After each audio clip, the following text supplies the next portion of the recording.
அனைவருக்கும் காலை வணக்கம். இன்னைக்கு பார்த்தீங்கன்னா, வல்லக்கோட்டை முருகன் கோயிலுக்கு தான் போகிறோம். ரொம்ப நாளாக கோயிலுக்கு போகணும்னு சொல்லிட்டு இப்போ தான் பிளான் பண்ணியிருக்கோம். ஸோ இன்னைக்கு நாங்கள் கோயிலுக்கு கிளம்ப போகிறோம். வாங்க வீடியோக்குள்ள போகிறோம். வெல்கம் டு விஜய் பி மேக்.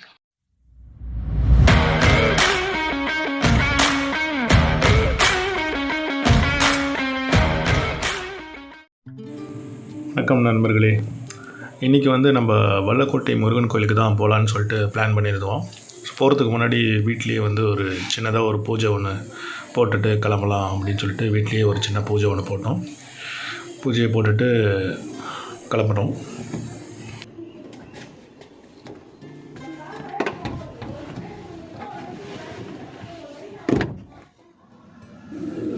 அவ்வளோதாங்க, கோயிலுக்கு கிளம்பியாச்சு.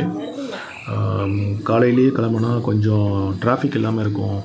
கோவில்லேயே கொஞ்சம் கூட்டம் இல்லாமல் கொஞ்சம் ஃப்ரீயாக பார்க்கலாம் அப்படின்றதுனால கொஞ்சம் ஏர்லி மார்னிங்கே கொஞ்சம் கிளம்பிட்டோம். கோவிலில் பார்த்திங்கன்னா இன்றைக்கி சஷ்டின்றதுனால கூட்டம் இருக்குமோ அப்படின்ற ஒரு பயம் எங்களுக்கு இருந்துச்சு.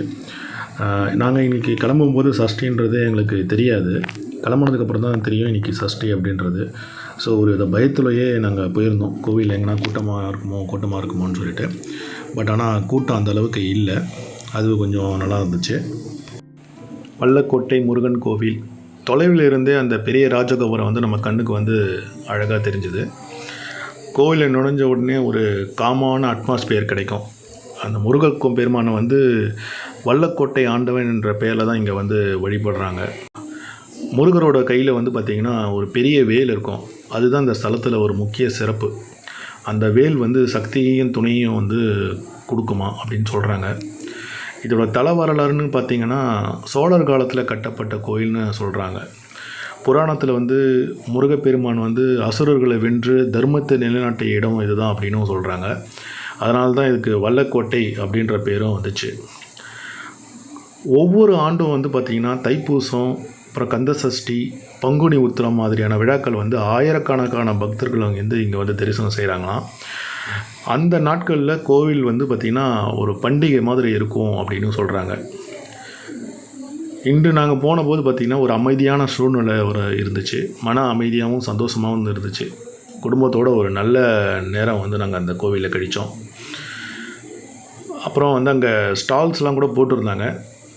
சின்ன சின்ன ஸ்டால்ஸு அங்கே இருந்துச்சு. அங்கே நாங்கள் அந்த கீ செயின்ஸ் அதெல்லாம் கூட வச்சு விற்றுட்டு இருந்தாங்க.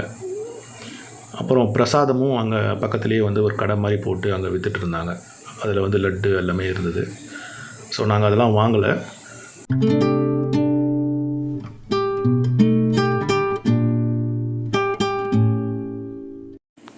கோவிலோட கோபுரத்துக்கு மேலே பார்த்திங்கன்னா அறுபடை வீட்டோட அந்த சிற்பங்கள் வரைஞ்சி வச்சுருந்தாங்க. அதை பார்க்குறதுக்கு ரொம்ப நல்லா இருந்தது. அந்த ஒவ்வொரு கோவிலும் அந்த முருகப்பெருமான் எப்படி இருப்பாரோ அதோட வரைபடத்தை வரைஞ்சி வச்சுருந்தாங்க.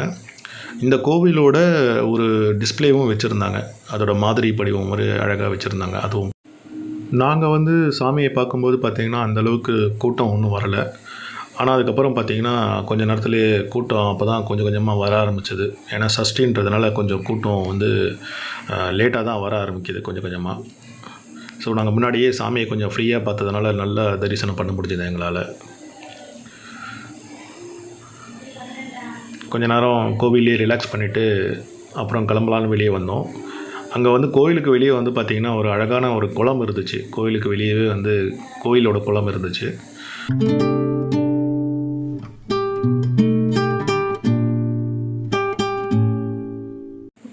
அவ்வளோதாங்க, நல்லபடியாக சாமி தரிசனம் முடிச்சிட்டோம். சாமி தரிசனம் முடிச்சுட்டு நாங்கள் அங்கேருந்து கிளம்பிட்டோம். அதுக்கப்புறம் பார்த்திங்கன்னா வீட்லேயே பொங்கல், வடை, சாம்பார் எல்லாம் வீட்டிலேருந்தே செஞ்சு எடுத்துகிட்டு வந்தாங்க. ஏன்னா வெளியே ஹோட்டலில் வாங்கி சாப்பிட வேண்டாம் அப்படின்றதுனால என் ஒய்ஃப் எப்போவுமே வீட்லேயே செஞ்சு எடுத்து வந்துடுவாங்க.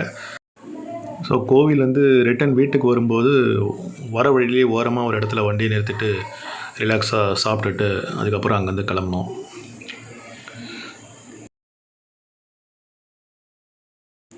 கோயில் முடிச்சுட்டு வீடு திரும்பும்போது அங்கே பக்கத்துலேயே ஆலடிப்பட்டியான் கருப்பட்டி காஃபியில் டீ வாங்கி சாப்பிட்டோம்.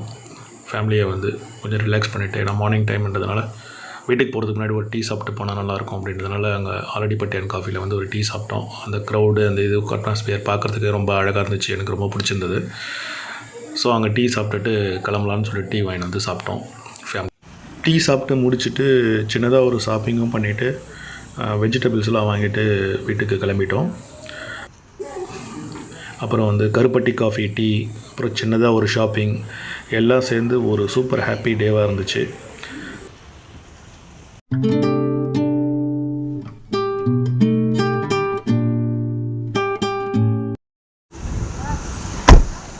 ஜாலியாக இருக்க.